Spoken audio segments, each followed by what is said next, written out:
Muy buenas tardes, mi querida familia. En esta tarde vamos a comenzar, o mejor dicho, vamos a continuar esta serie de Reformando quiénes somos como iglesia. Y es interesante que las dos cartas que en realidad tocan el núcleo teológico de la iglesia son estas cartas a la iglesia en Corinto. Y la razón es porque ellos estaban viviendo una vida como la iglesia típicamente vive. De ahí que el Espíritu Santo estuvo influyendo en Pablo para que Pablo entonces enviara estas cartas.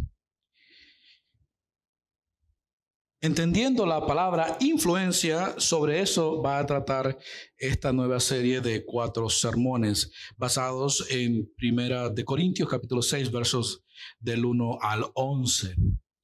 La tesis que ha de gobernar nuestros pensamientos es la influencia del mundo. La influencia del mundo. Los 4 temas que estaremos analizando son el comienzo, o sea, cómo comienza todo. La segunda es la industria de las demandas. Luego los conflictos dentro de la iglesia y por último la iglesia y la industria de las demandas.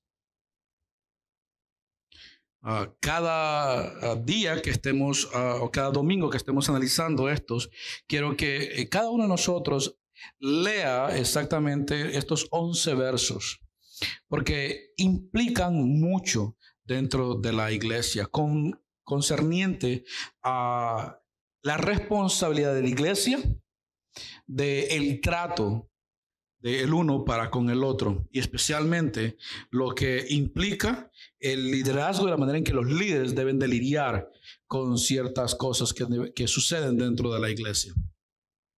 Sin más preámbulo, oremos. Mi amado Señor, en el nombre de Jesús, estamos delante de tu presencia, honrándote y glorificándote, Señor, a través de el estudio de tu palabra, la cual, Señor, cambia nuestra manera de pensar, de sentir y por ende de actuar, para la gloria de tu santo y bendito nombre y el beneficio de tu iglesia aquí en la tierra. Y es en este momento, mi amado Dios, en que te pido y te suplico que nos des sabiduría de lo alto, inteligencia, Señor. Que el Espíritu Santo nos abra el conocimiento para aprender de ti a través de tu palabra. Y luego esa palabra ponerla por obra. Mi amado Dios, gracias por todo lo que haces. Gracias por todo lo que has hecho y gracias por todo lo que continuarás haciendo por nosotros y a través de nosotros. Por los méritos de Cristo te damos las gracias. Amén. Mi querida iglesia, vivimos en un tiempo en que todo se reduce al materialismo, la fama y el poder. Y dentro de este esquema simplista de la vida, se ha creado una industria de litigio. Y quiero poner entre paréntesis que esta industria de litigio no es algo nuevo. Pero a medida que pasa el tiempo y por la corrupción moral de la sociedad, ha llevado que la industria del litigio se vea como un negocio cada vez más rentable. Esto aún más en países donde la corrupción no conoce límites. Adivinen a qué país o en qué país estoy pensando en este momento. Sí, mi querida familia, nuestro país, los Estados Unidos de Norteamérica. La industria de litigio aquí en los Estados Unidos es un negocio. Es un negocio tan rentable que cada situación se presta para hacerle un juicio a alguien. Y la realidad es que el concepto de juicio se ha distorsionado totalmente, ya que no se busca hacer justicia, sino sacarle provecho, dinero, a la situación. El término justicia hoy en día es solo un mecanismo gubernamental usado por algunos privados con el fin de sacar provecho propio, independiente de la búsqueda de la justicia de acuerdo a la etimología de la palabra en sí. Familia, como muchos saben, y si no sabían, yo soy hondureño. Y cuando llegué a los Estados Unidos, residí en la ciudad de New York, donde aprendí que en una cultura como la nuestra, grandes sectores están hace años viviendo de otros, y dicho sea de paso, no hago solo referencia al político corrupto, porque a veces cuando hablamos de que alguien se está aprovechando de otro, siempre le echamos o miramos a los políticos y decimos, no, es que esos políticos corruptos. No, mi querida familia, no solamente me refiero a ese político corrupto, sino también a los sectores más carenciados, donde encontramos al adolescente que busca cómo evadir su responsabilidad de ya sea estudiar o trabajar, y busca formas de cómo seguir viviendo a costillas de sus padres.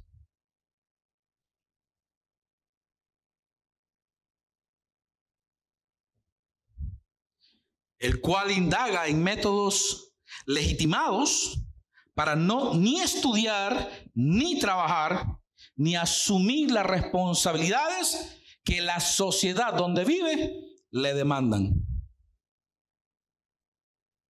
Todo esto creyéndose que está implementando justicia a su vida. La idea es siempre vivir a costillas del otro. Pasan maquinando y preguntándose, ¿cómo puedo sacarle ventaja a esta o aquella situación así quede completamente arruinado el otro? Lo importante, dicen ellos, es que yo me pueda dar unos lujitos más. Vivir la vida bien, tener buenas vacaciones en el exterior, comer bien, vestir bien, tener la posibilidad de criticar a quien me dé la regalada gana, sin que nadie pueda hablar mal de mí. Todo esto sin hacer nada positivo para la sociedad en la cual vive y sin que le cueste gran esfuerzo. ¿A qué me refiero? Muchos de ustedes ya saben hacia dónde estoy apuntando. Pero para aquellos que no, me refiero a aquellos que literalmente son parásitos de la sociedad en la cual viven. Pensemos por un momento en las personas que viven literalmente de la asistencia social. Me refiero a aquellos que no pueden, no me refiero a aquellos, que no pueden valerse por sí mismos. No me refiero a aquel que tuvo un accidente y quedó paralítico. No me refiero a aquel que ya está en tiempo de retiro. No me refiero a aquella mujer que es madre soltera, tuvo la desgracia de convivir con un hombre que la dejó llena de hijos, la abandonó y ella no puede sostenerse por sí misma. No me refiero a estos. Si no me refiero a aquellos que utilizan el sistema para beneficiarse, mintiendo y defraudando el mismo sistema. Veamos el típico caso de la madre soltera con 3 hijos, que supuestamente nadie la sustenta. Comienza con la ayuda de la asistencia social. No le es suficiente y pide entonces lo que nosotros le llamamos cupones alimenticios. No le es suficiente y se involucra en sección 8. No le es suficiente y pide la ayuda médica de Medicaid. Y así consecutivamente sigue pidiendo y pidiendo y pidiendo.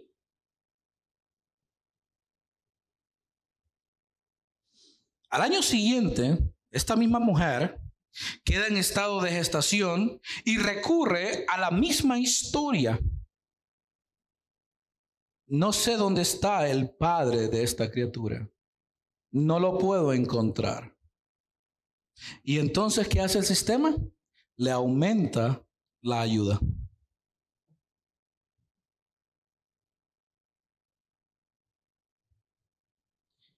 Y esta mujer continúa viviendo la vida de esa manera. Lo que es aún peor, mi querida familia, es que el padre de algunos, si no es que de todos los hijos de ella, vive ahí mismito con ella, en la misma casa. Y lo que es aún peor, estos padres le enseñan a sus hijos a que hagan lo mismo cuando llegan a la edad que el sistema ha predeterminado que deben de comenzar con las ayudas. Y esto crea un círculo que yo le he determinado el círculo ocioso. Usted va a decir, pero pastor, ¿por qué usted está hablando de esa manera? Porque familia, lo viví. Lo viví en la ciudad de New York. Dios me dio el privilegio de ser, durante un periodo de mi vida, el superintendente de un edificio. Y yo podía ver cada uno de los casos. Como mujeres tenían al mismo esposo viviendo ahí. Y el esposo trabajaba. Pero entonces no utilizaba ni su seguro social, sino que trabajaba a lo que se le llama bajo la mesa. Defraudando el sistema.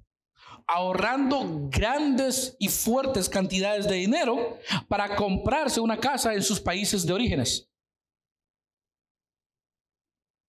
Eso es un fraude, mi querida familia. Y es más increíble que representantes de la comunidad, representantes del gobierno y hasta líderes religiosos respaldan totalmente esta clase de vida. Me topé con pastores que les recomiendan a sus feligreses que se metan en programas como estos. En vez de motivarlos a continuar estudiando, que trabajen y que sean de provecho para la comunidad, les incitan a que sean parásitos para la comunidad.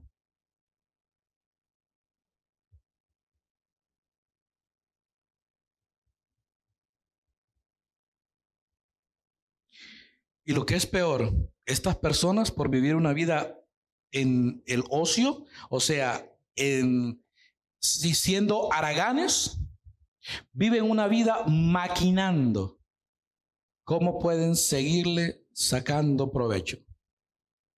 Son las personas que no van a pensarlo dos veces si caminando frente de tu casa se tropiezan y se caen y se lastiman.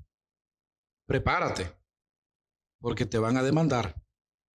Ay de ti si tu perrito se salió de tu casa y les cayó encima y no los mordió, pero los aruñó. Prepárate, porque también te van a demandar. ¿Y qué tal si los sprinklers de tu casa se activaron y ellos estaban caminando cerca y les mojó la ropa? También te van a demandar.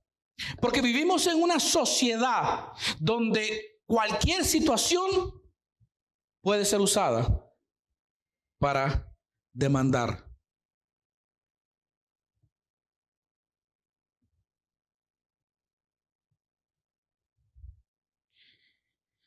Vivimos en una sociedad donde la justicia es injusticia. Y se nos han vendido,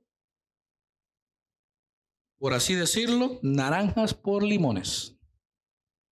Vivimos en un contexto social, cultural y también espiritual que bajo una proclamada democracia, la Constitución y los derechos humanos chocan entre sí. Como resultado de la misma, la justicia colapsa, adiestrando a toda una generación a vivir como autómatas, o sea, sin pensamiento crítico, los cuales necesitan resetear la memoria diariamente. El fin de ellos es manejar a la sociedad de la manera en que se les antoje. Nosotros como cristianos debemos de estar alertas a dos cosas. En primer lugar, debemos de obrar como cristianos en todo tiempo. El apóstol dijo en 1 Corintios capítulo 10, verso 31, así que, sea que coman o beban o cualquier otra cosa, que hagan todo para la gloria de Dios. Es interesante que en ese momento, y vamos a llegar ahí, había un conflicto con respecto a si debían o no debían comer, si debían o no debían beber, si debían o no debían hacer ciertas cosas. Y Pablo no solamente hace hincapié en lo que está sucediendo, pero expande y dice, y cualquier cosa, háganlo todo, y mete ese absoluto de todo para la gloria de Dios. Y ese todo es todo. No solamente lo que estaba en ese momento, ese tema que debería de ser resuelto, sino absolutamente todo debe de hacerse para la gloria de Dios.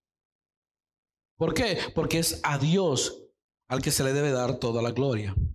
Familia, los valores cristianos, los principios del reino no deben desaparecer ni ocultarse. Nosotros somos la luz del mundo.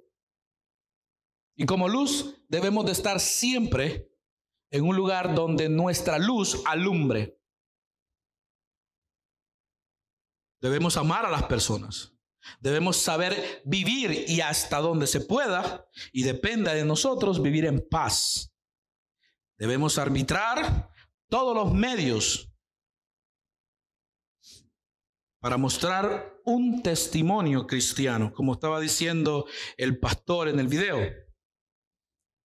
Los frutos espirituales del cristiano, el testimonio cristiano que debe de ser mostrado en todos los ámbitos de la vida.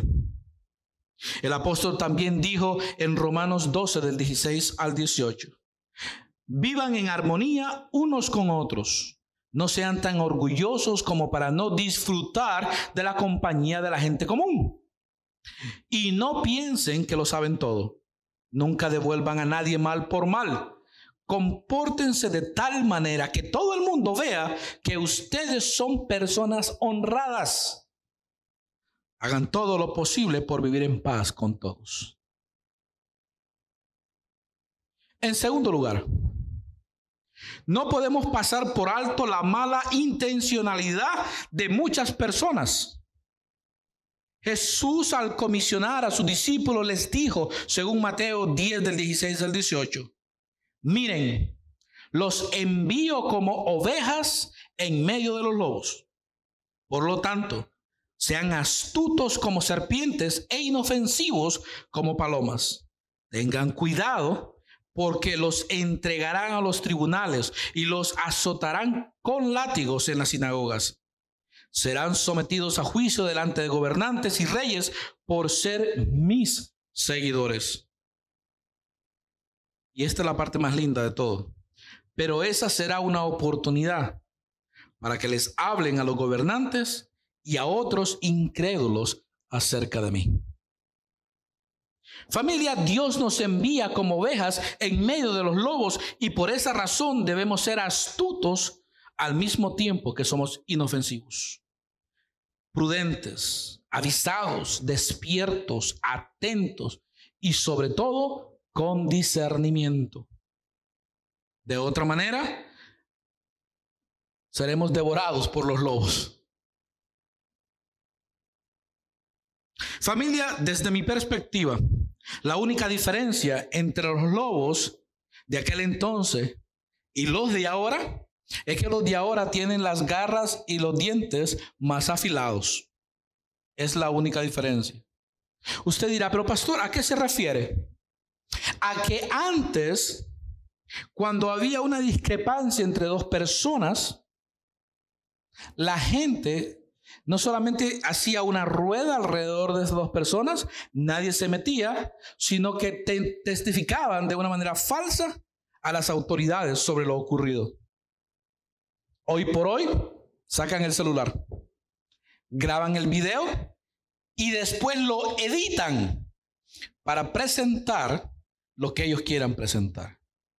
Las noticias, por así decirlo, hacen exactamente lo mismo. Recuerdo que hace un par de años unos jóvenes interrumpieron en mi casa.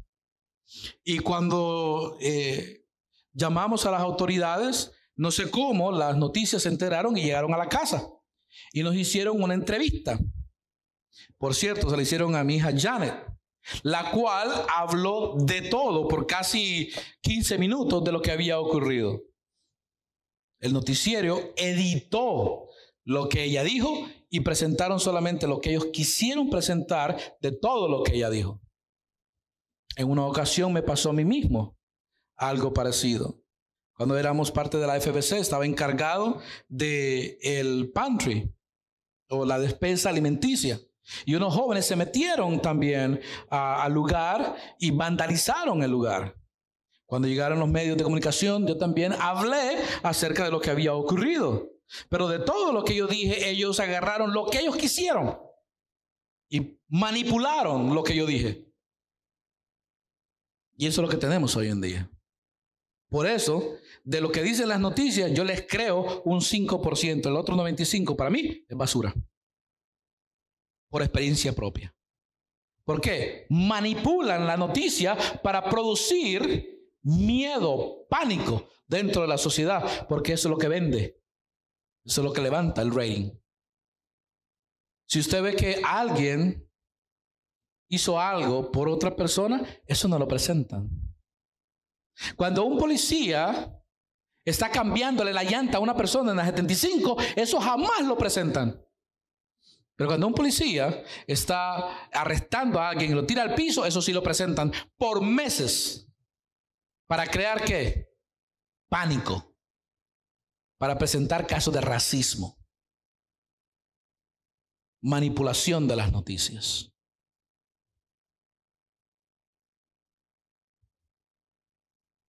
De modo que hoy, más que nunca, debemos estar percatados de esta realidad. La voracidad material que hay en el mundo en que vivimos. Gente que no tiene nada en contra de ti, mi querida familia, y que ni siquiera te conoce. En la primera que te descuides, buscará demandarte y sacarle provecho a cualquier situación con tal de enriquecerse a costillas tuyas.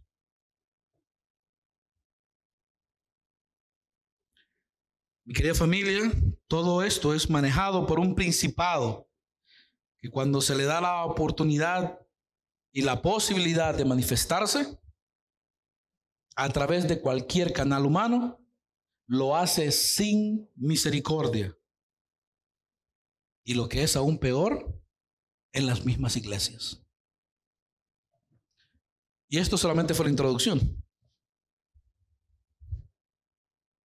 Cuando leemos 1 Corintios 6 del 1 al 11, estamos viendo una iglesia que tiene conflictos en sí mismos. Conflictos que los están llevando a comportarse como personas que no son hijos de Dios. La gran pregunta es, ¿dónde comenzó todo eso? Para poder entender por qué se comportaron de esa manera, debemos de irnos al comienzo. Hay dos preguntas que es necesario que nos hagamos. Primero, ¿cómo se genera esa conducta? Y segundo, ¿cómo se fortalece esa doctrina territorial o esa enseñanza territorial? Familia, permíteme recordarte algunos aspectos de los efectos de cómo se ordenan los pensamientos. Temas que ya he mencionado en otros sermones, que los que estudiaron Teología 2 estudiaron cuando estaban estudiando con respecto a la persona que soy, la antropología. Nosotros como seres humanos tenemos un corazón, de acuerdo a la palabra de Dios, depravado, inclinado al mal, con una naturaleza pecaminosa, la cual quiere siempre estar en contra de la voluntad de Dios. Esa es la realidad. Y entendiendo eso, todo comienza en el núcleo de la sociedad. Y mi querida familia, el núcleo de la sociedad no es la iglesia. El núcleo de la sociedad no es City Hall o allá donde están los edificios gubernamentales. Los núcleos de la sociedad no son ni los departamentos de policía, ni los departamentos tampoco de bomberos. El núcleo de la sociedad es la familia. Es el núcleo de la sociedad. Por eso Satanás, para poder destruir iglesias y sociedades, destruye las familias. Destruyendo la familia, destruye las sociedades. Por eso es que ahora vemos que la familia como tal ya no es bíblica. Ahora las familias son 2 mamás y 2 papás. Y el niño crece diciendo, bueno, ok, tengo 2 mamás, no tengo papá, no necesito papá. O tengo 2 papás, no necesito mamá, no tengo mamá. Y el problema está de que van a ser criados con una mentalidad completamente distinta a la mentalidad bíblica. Y cuando este niño crece, va a tener problemas de identidad, porque no va a saber para qué lado inclinarse. Y va a tener problemas desde que tenga de 5 años en adelante. Cuando comience a tratar de descubrir su sexualidad, va a tener problemas. Y va a ser influido por aquellos que lo estén criando.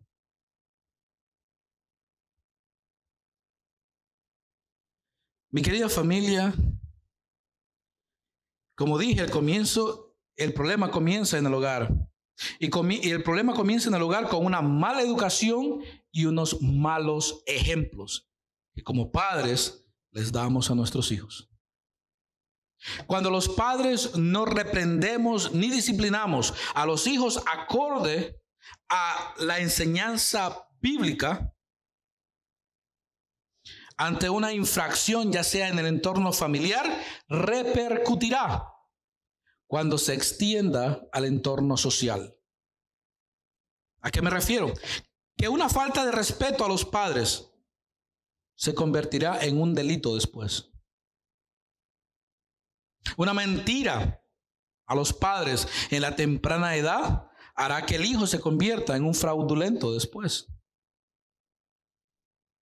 Tomarle dinero a los padres en la temprana edad hará que el hijo se convierta en un ladrón después. Y en un ladrón a gran escala, porque si le tomó dinero ya es un ladrón.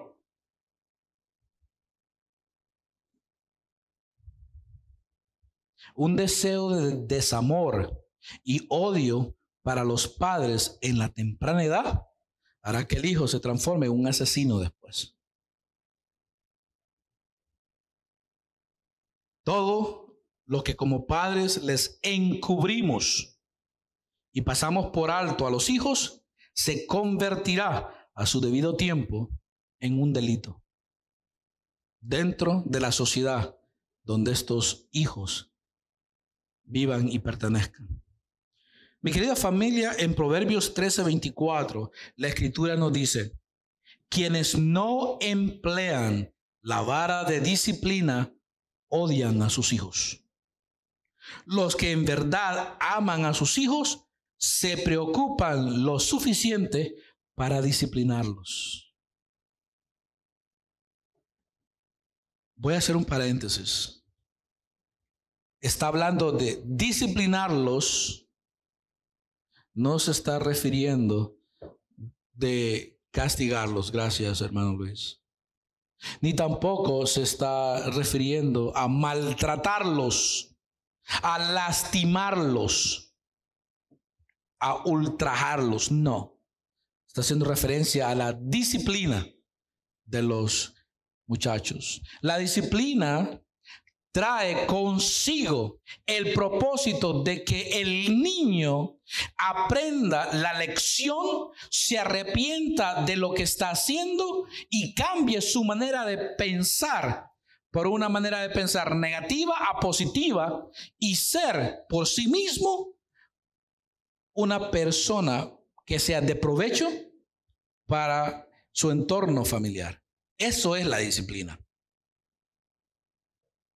Recuerdo cuando era niño y le decían a mi papá o a mi mamá, ¿usted cómo disciplina a ese muchacho? Bueno, lo que mi papá y mi mamá entendían por disciplina era sacarse la correa y caerle a su siervo encima y darle hasta que se cansaban. El problema fue que esa disciplina lo que hizo fue que este siervo terminara en las pandillas. Y llegó un punto en que me daban y a mí ni me importaba. Me daban tan duro que me sacaban sangre y tampoco me importaba. ¿Por qué? Porque estaba tan acostumbrado que... Recuerdo que en un tiempo mi papá no tenía un televisor, no teníamos televisor en la casa, y yo me iba a las casas de los vecinos a ver televisión. Y me quedaba ahí hasta las 12 de la noche, o sea, hasta que se cerraba. En aquel entonces había un tiempo donde no había más programación y se ponía las letras había unas rayitas en el televisor, se acabó la programación. Y como se había terminado la programación, entonces yo me regresaba para la casa. Y cuando iba caminando para la casa, miraba a mi papá afuera esperándome. Yo sabía que me iban a pegar. Y mi pregunta no era si me iban a pegar o no me iban a pegar. Mi preocupación era con qué me iban a pegar. Bueno, esta vez me va a pegar con la correa, con la extensión de la grabadora, con la mano, con un palo, ¿con qué me van a pegar? Llegó el punto en que ya no me importaba tampoco eso. Y cuando a veces hablo con mi papá me dijo, sí, yo tuve que cambiar, tuve que comprar un televisor. Pero él pudo también utilizar otros métodos para poder disciplinarme sin necesidad del golpe. Y es ahí donde el padre tiene que educarse bíblicamente para que la palabra de Dios nos enseñe cómo disciplinar correctamente a nuestros hijos sin necesidad del golpe, porque el golpe no arregla nada. Al contrario, empeora la situación.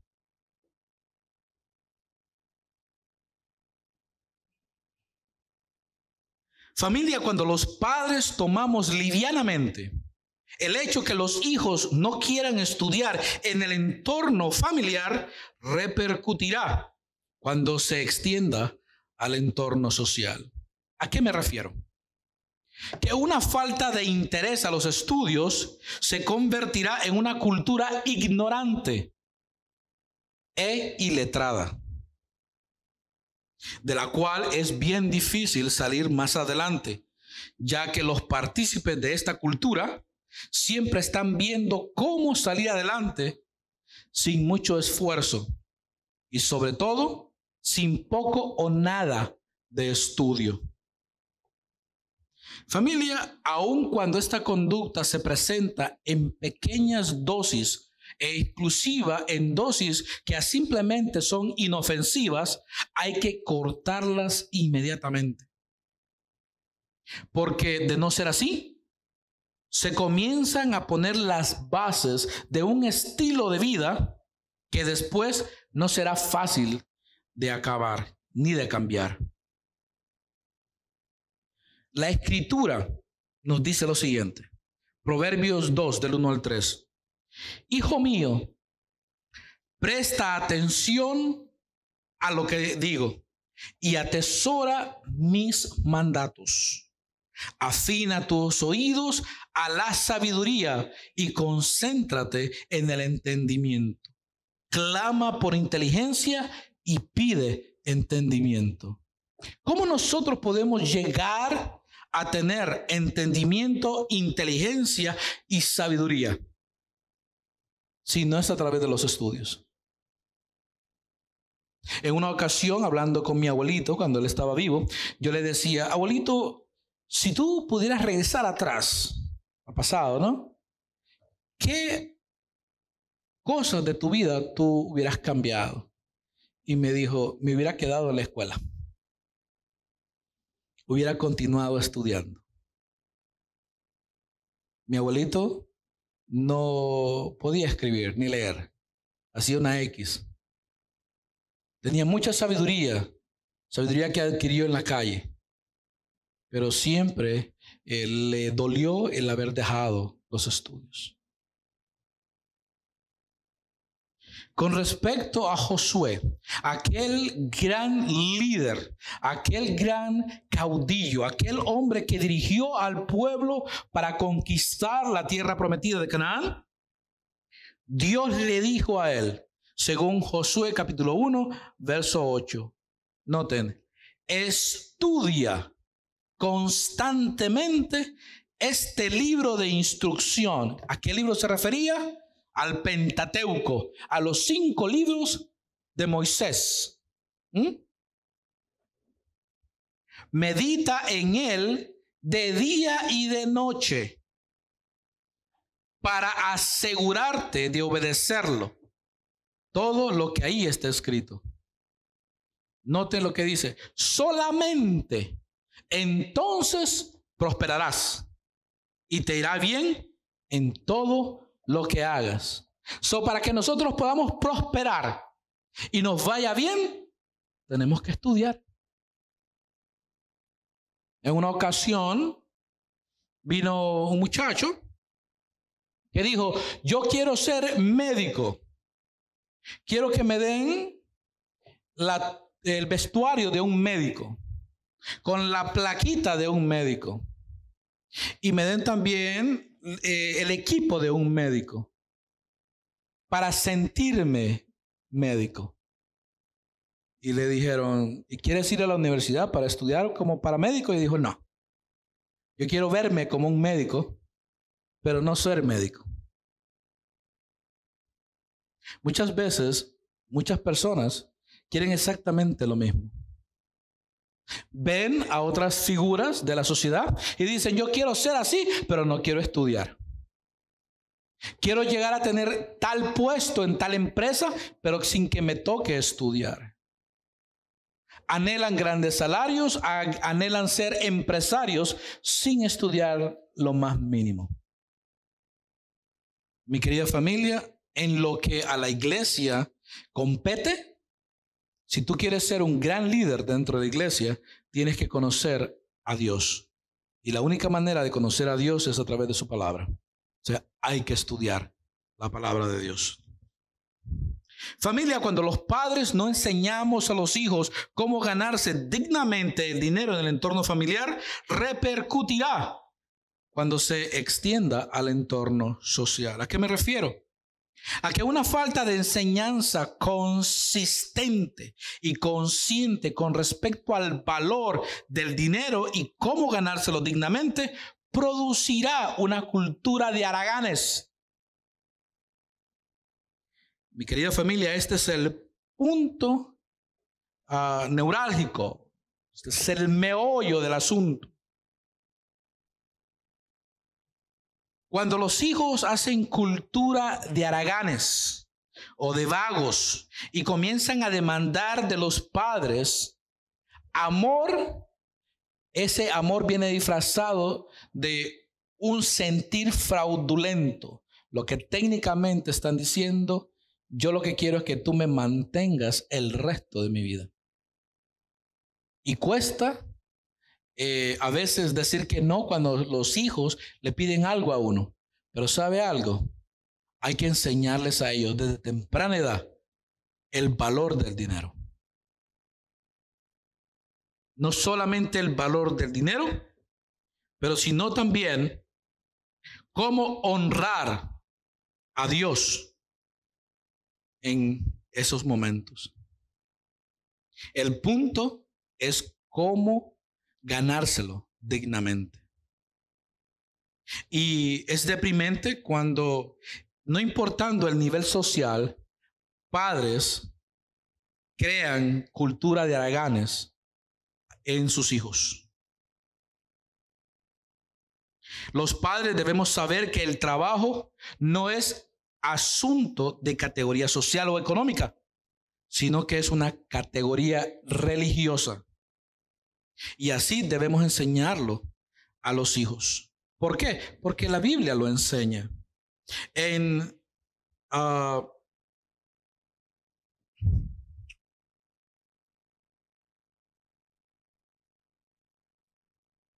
Segunda Tesalonicenses, capítulo 3, versos del 6 al 10, nos dice lo siguiente. Y ahora, amados hermanos, les damos el siguiente mandato en el nombre del Señor Jesucristo.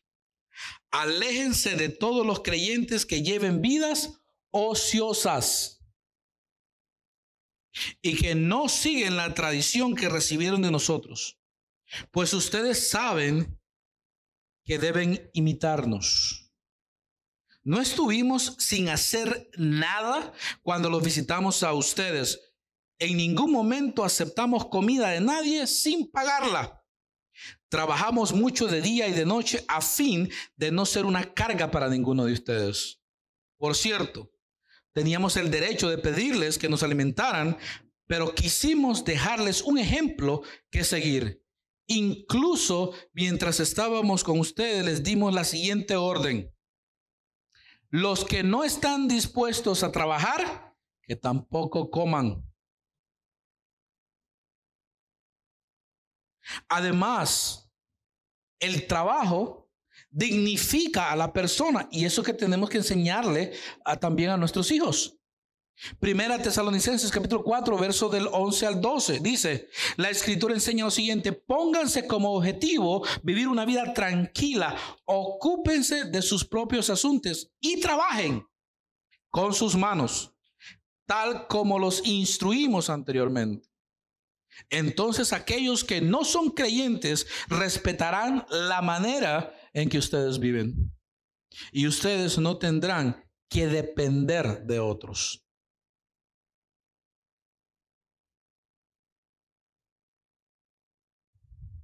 Familia, el niño debe de aprender no solamente a trabajar, pero también debe de aprender a ser agradecido. ¿Cómo? Ofrendando y diezmando y ayudando. Inclusive de aquella moneda que por diosidencia se encontró en la calle. ¿A qué me refiero? A que una falta de enseñanza concerniente a la gratitud a Dios, que incluyen las mensualidades que como padres damos a nuestros hijos, hará que ellos caigan fácilmente en la trampa de la cultura consumista en la cual vivimos. Familia, el diezmo no es un asunto de que nosotros le estamos pagando a Dios por sus servicios a nosotros. No, el diezmo es una cultura de cómo saber atesorar las bendiciones que Dios nos da o cómo saber administrar las bendiciones que Dios nos da. Cuando usted tiene un trabajo, a usted le dice, le vamos a pagar $15 la hora, pero no se crea usted que le van a dar exactamente el total de esas $15 la hora cuando usted recibe su cheque. Lo primerito que el gobierno le va a quitar son los impuestos. Cuando usted hace su presupuesto, usted no puede decir mi presupuesto está basado en $15 la hora. No, mi presupuesto está basado en lo que me queda después de los impuestos. El diezmo te ayuda a ser un mejor mayordomo de las bendiciones. ¿Por qué? Porque tú dices, bueno, esto es lo que me van a dar, esto es lo que me va a quitar el gobierno y esto es lo que yo le tengo que dar a Dios. Por lo tanto, yo tengo que saber manejar lo que me queda. El diezmo te ayuda a ser un mejor mayordomo de tus finanzas. Si no, caes en la trampa del consumismo. Les voy a dar un ejemplo de lo que es la trampa del consumismo. Digamos que ustedes quieren algo que les cuesta $500. Y después de que ustedes pagan todas sus responsabilidades mensuales, le quedan $150 al mes. Lo prudente es lo siguiente. Voy a agarrar $50 mensuales, los voy a poner a un lado y en 10 meses yo puedo comprar lo que yo quiero, que me cuesta $500. Eso es lo prudente. La trampa del consumismo es lo siguiente. Como tú vas a pagar $50 mensuales, saca una tarjeta de crédito y cómpralo hoy porque tú lo necesitas hoy. En 10 meses a lo mejor la oportunidad no va a estar. ¿Y qué hace uno? Se mete en la tarjeta de crédito. El problema es que esos $500, cuando usted terminó de pagarlo, usted no terminó de pagar $500. Usted terminó pagando $500 más los intereses mensuales de esos $500. Y como los intereses están hoy en día, cuesta. Porque la mayoría de las tarjetas de crédito que le mandan a usted va a ver que los intereses son de 20% para arriba. El otro día me asusté que hay un compañero de trabajo que está pagando una tarjeta que le está cobrando 35% y le debe como $10,000. Y él solamente paga el mínimo. Ay, pero yo solamente estoy pagando el mínimo. Le digo yo, nunca vas a salir de la deuda. Vas a vivir una vida esclavizado de la deuda. Esa es la trampa del consumismo. ¿Por qué? Porque él se creyó la tentación que le presentaron. Se creyó el que yo lo necesitaba ahora. Yo lo quiero ahora. No puedo esperar. Y la realidad es que si tú esperas 10 meses, cuando tú vas en 10 meses, probablemente tengan el producto más barato o tengan un producto mejor que el que tú querías comprar al mismo precio. Esperar y ser paciente es lo mejor. Es más, la paciencia es fruto del Espíritu Santo. Y el Espíritu Santo quiere hacernos libres, no esclavos, libres económicamente, no esclavos. Y el problema es que entre más esclavizados estamos, empezamos a experimentar ataques de nervios, de ansiedad por las preocupaciones. Le llegan los biles a uno y a veces y uno dice, ay Dios mío, ay lo otro. Cuando al principio solamente teníamos como 2 o 3 facturas. Y usted dice, ¿cómo así 2 o 3 facturas? Bueno, la factura de la renta, la factura del transporte y las utilidades. Ahora tenemos las facturas de las tarjetas de crédito, las cuales sobrepasan las otras facturas. Y la gente dice, no, es que tengo que pagarlas porque imagínense. Y entonces mandan el mínimo, pero entonces van y ven otra cosa y dicen, mira, y llaman a la compañía de la tarjeta de crédito. Y la compañía de tarjeta de crédito le dice, no se preocupe, nosotros le aumentamos su crédito. En pocas palabras, siguen jaranándote con nosotros. Y la gente lo hace. La gente lo hace, incluyendo la familia de Dios. Familia, como ven, es imperativo categórico que como padres enseñemos a nuestros hijos a hacer buen uso del dinero. ¿Cómo lo vamos a hacer? Con nuestra enseñanza y con nuestro ejemplo. Usted no puede ir donde su hijo a decirle, usted tiene que saber ser un buen administrador de sus finanzas cuando nosotros estamos hasta el cuello con las tarjetas de crédito. Tenemos que vivir lo que predicamos. Debemos de ser de ejemplo. Familia, es mi deseo dejar bien claro. El dinero en sí no es el problema. El problema es el amor al dinero. El problema es el deseo incontrolado por querer adquirirlo. 1 Timoteo 6, versos del 9 al 10 es el texto. La Escritura dice: pero los que viven con la ambición de hacerse ricos caen en tentación y quedan atrapados por muchos deseos necios y dañinos que los hunden en la ruina y la destrucción. Pues el amor al dinero es la raíz de toda clase de mal.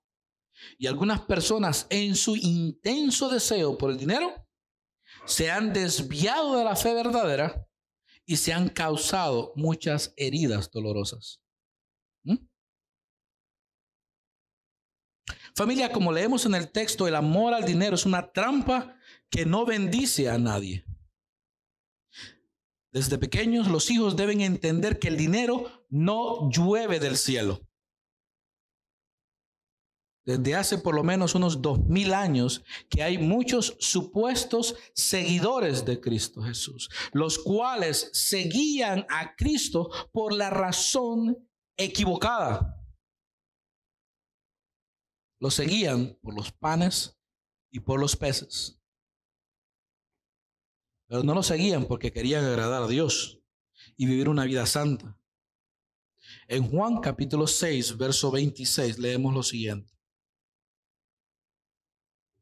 Después de que Jesús cruzara el mar de Galilea, la multitud que había sido alimentada lo siguió al otro lado del lago de Genesaret, o el mar de Galilea. Y Jesús les contestó: les digo la verdad.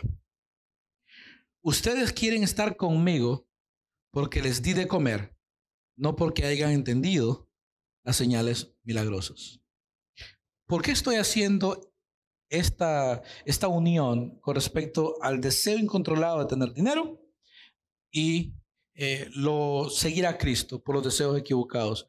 Porque hay muchas personas que quieren enriquecerse utilizando el evangelio para ello.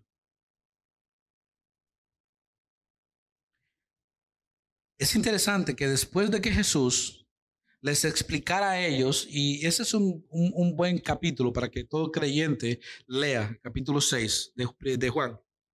Después de que les explicara quién él es, y también que la salvación es a través de él, sucedió lo siguiente. Juan 6, del 60 al 66 es el texto. Muchos de sus discípulos decían: esto es muy difícil de entender. ¿Qué era difícil de entender? Lo que Jesús les había enseñado. La enseñanza. Lo que yo les he explicado hasta ahora. La manera en que nosotros debemos de criar y educar a nuestros hijos. La manera en que en realidad Jesús, el gran maestro, nos enseña a nosotros que debemos de hacer. Toda esa enseñanza para ellos era muy difícil de entender. Y dicen: ¿cómo puede alguien aceptarlo? Jesús estaba consciente de que sus discípulos se quejaban. Así que les dijo: ¿acaso esto los ofende? ¿Qué pensarán entonces si ven al Hijo del Hombre ascender al cielo otra vez? Solo el Espíritu da vida eterna. Los esfuerzos humanos no logran nada. Las palabras que yo les he hablado son espíritu y son vida. Pero algunos de ustedes no me creen. Pues Jesús sabía desde el principio quiénes eran los que no creían y también quién lo traicionaría. Entonces les dijo: por eso dije que nadie puede venir a mí a menos que el Padre me lo entregue. A partir de ese momento, muchos de sus discípulos se apartaron de él y lo abandonaron. ¿Por qué? Porque esa enseñanza no encaja dentro de esa cultura. La enseñanza de no vivir esclavizados por las tarjetas de crédito no encaja en la cultura consumista en la que vivimos.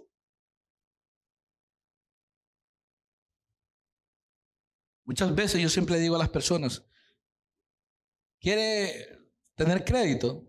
Tenga una tarjeta, máximo 2, y utilícela para pagar aquellas cosas que usted puede pagar en un mes.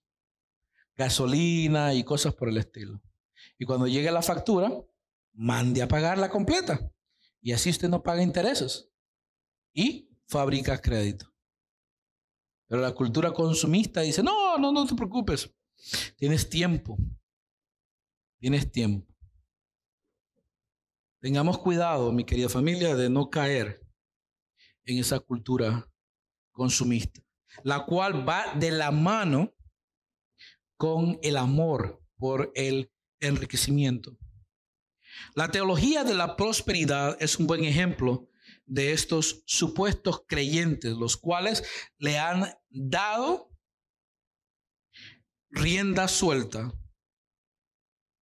a esta enseñanza y lleva como meta el hacerse ricos a través de la palabra de Dios.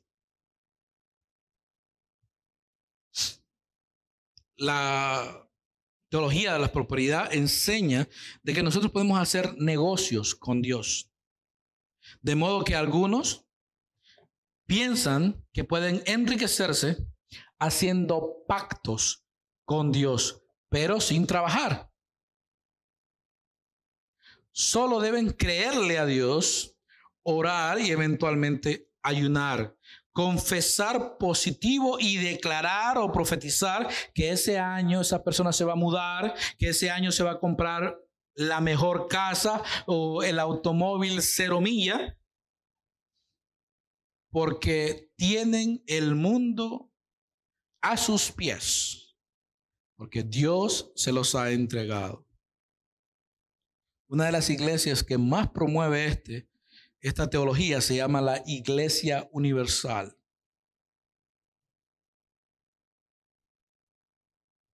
Esta teología es un fraude, no es bíblica y por lo tanto debemos de mantenernos lejos de ella.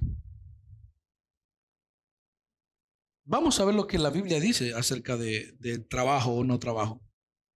¿Se acuerdan cuando la primera pareja estaba en este mundo y pecaron? Cuando Dios empieza a dar sentencia, Génesis 3:16 al 19 es el texto. Cuando Dios empieza a dar sentencia, da una orden. Y quiero que quedemos claros, porque hay personas que dicen, el Dios puso el trabajo como resultado del pecado. No, el trabajo siempre ha estado. Desde Génesis capítulo 1, vemos que Dios creó el jardín de Edén y creó la tierra. Y la primera orden que le dio a Adán fue, ve y ponle nombre a los animales. Lo puso a trabajar. No lo dejó de ocioso, lo puso a trabajar. Es más, cuando vemos en Génesis capítulo 1, que dice que Dios creó al hombre y a la mujer, dijo que ellos deberían de ser los mayordomos de la creación. Los puso a trabajar. Dios no nos creó para que estemos viviendo una vida de ocio, sino una vida que le da a Él la honra y la gloria a través de nuestro trabajo. Los músculos de nuestro cuerpo fueron creados para estar activos. Y el músculo que no se ejercita se atrofia. ¿Sabían eso? Incluyendo el cerebro. Si el cerebro no se ejercita, se va a atrofiar. O sea, hay que leer, hay que estudiar para ejercitar la masa encefálica. Regresando a Génesis, después del pecado, le dijo a la mujer, nuestro Dios, haré más agudo el dolor de tu embarazo. Porque, como sabemos, ya ella estaba embarazada. Le iban a hacer más agudo el dolor de su embarazo. Y con dolor darás a luz. Y desearás controlar a tu marido. Cosa que la cosa sigue igual, ¿no? No ha cambiado eso. Pero él gobernará sobre ti. Y la cosa continúa. Y al hombre le dijo, dado que hiciste caso a tu esposa, y comiste del fruto del árbol que te ordené no comieras. ¿Notaron a quién le ordenaron? No a ella, a él, porque es la cabeza. Noten, la tierra es maldita por tu culpa. Toda tu vida lucharás para poder vivir de ella.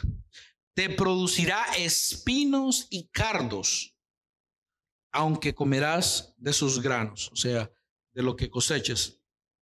Con el sudor de tu frente obtendrás alimento para comer hasta que vuelvas a la tierra de la cual fuiste formado, pues fuiste hecho del polvo y al polvo volverás. Familia, el mandato divino de trabajar la tierra sigue en pie. No ha cambiado. Y el hecho de ganar el sustento con el sudor de la frente hasta la muerte no ha sido revocado. Es triste ver cómo miles de personas cambian de congregación en congregación simplemente porque en la iglesia se enseña que debemos de trabajar, que debemos de ahorrar, que debemos diezmar, que debemos de ofrendar, que debemos de ayudar. ¿No les gusta? ¿Por qué? No, es que eso no encaja en mi cajita. No encaja en mi manera de pensar. Lo que es peor es que estas personas se cambian de iglesia en iglesia buscando estas congregaciones donde dice que llueve oro. Yo sé que ustedes han escuchado acerca de estas congregaciones donde dice que llueve oro. Pero parece como que no llueve oro parejo, porque le llueve oro a ciertas personas. No le llueve oro a todos. Porque muchos siguen trabajando y esforzándose y no es a todos los que les cae el oro. O sea, no a todos les va de provecho.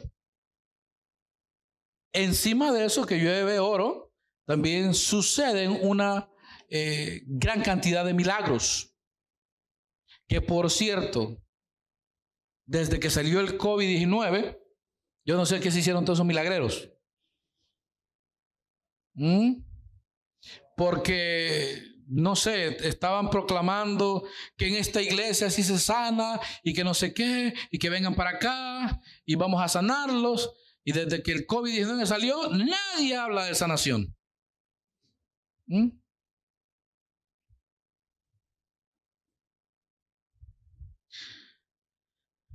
No sé hasta dónde el corazón de la gente va a continuar de mal en peor. Lo que yo sí sé es que la Biblia me dice a mí que el corazón del hombre es un corazón perverso y depravado. Eso sí lo sé. Y que solamente puede ser transformado por la obra del Espíritu de Dios en él.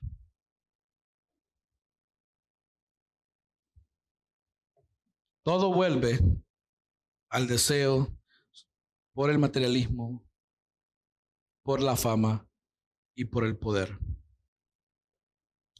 Mateo 6, del 19 al 21 es el texto.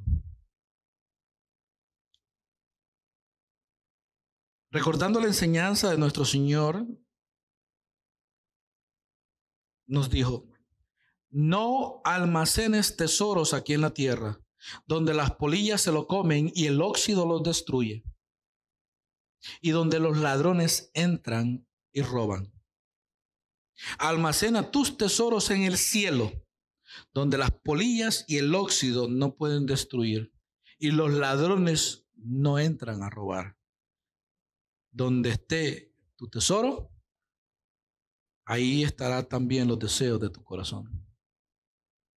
El Señor nos dejó esta enseñanza porque ya hace mucho tiempo atrás lo había dicho para aquellos que nunca han leído el libro de Proverbios, quiero que vayamos a Proverbios 28:20, donde dice: la persona digna de confianza obtendrá gran recompensa, pero el que quiera enriquecerse de la noche a la mañana se meterá en problemas.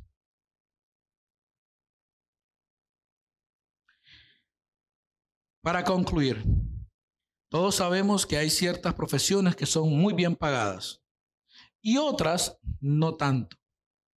En eso último hago referencia a las profesiones en donde se fomenta la analfabetización. Es decir, que no importa si eres letrado o no, lo que importa es que tengas alguna gracia. Por ejemplo, muchos, tantos hombres como mujeres, les gustaría y quisieran ser modelos. Ven en algunos que han triunfado en la pasarela que les ha ido bien. Ahora ya tienen fama, tienen lo material y hasta muchos poder. Según ellos, el ser modelos les dará y les proveerá en estas cosas. Y para poderlo lograr, se meten en dietas que comienzan con destruirles el cuerpo y después también les destruyen la parte emocional, psicológica y espiritual. La mayoría llegan a destruirse moral y también físicamente. Es como aquel que dice: mira a Ronaldinho, con todo y su talento, tuvo que cambiar la contextura de su cuerpo porque si no lo hace, no vende.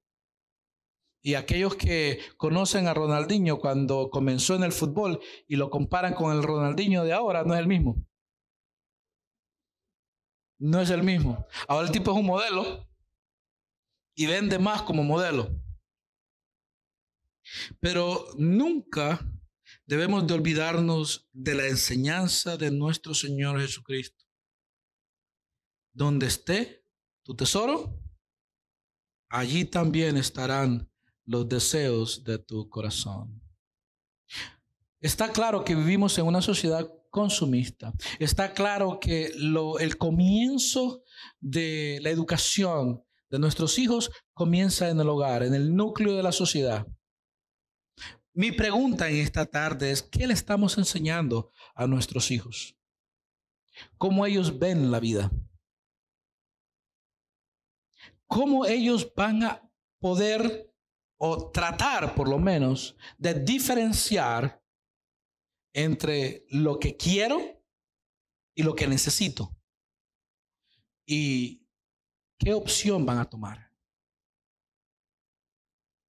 Recordemos que de la manera en que estemos educando a nuestros hijos, vamos a influenciar en ellos con respecto a los deseos de su corazón, basado en dónde esté su tesoro.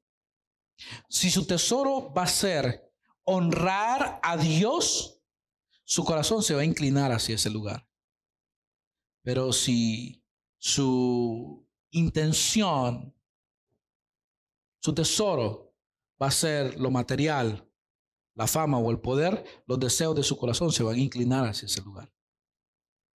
Y a la larga, mi querida familia, tanto tú como yo somos responsables para con Dios de la manera en que criamos a nuestros hijos. Ahí comienza todo, en el hogar, en la familia. Que Dios nos continúe bendiciendo. Oremos.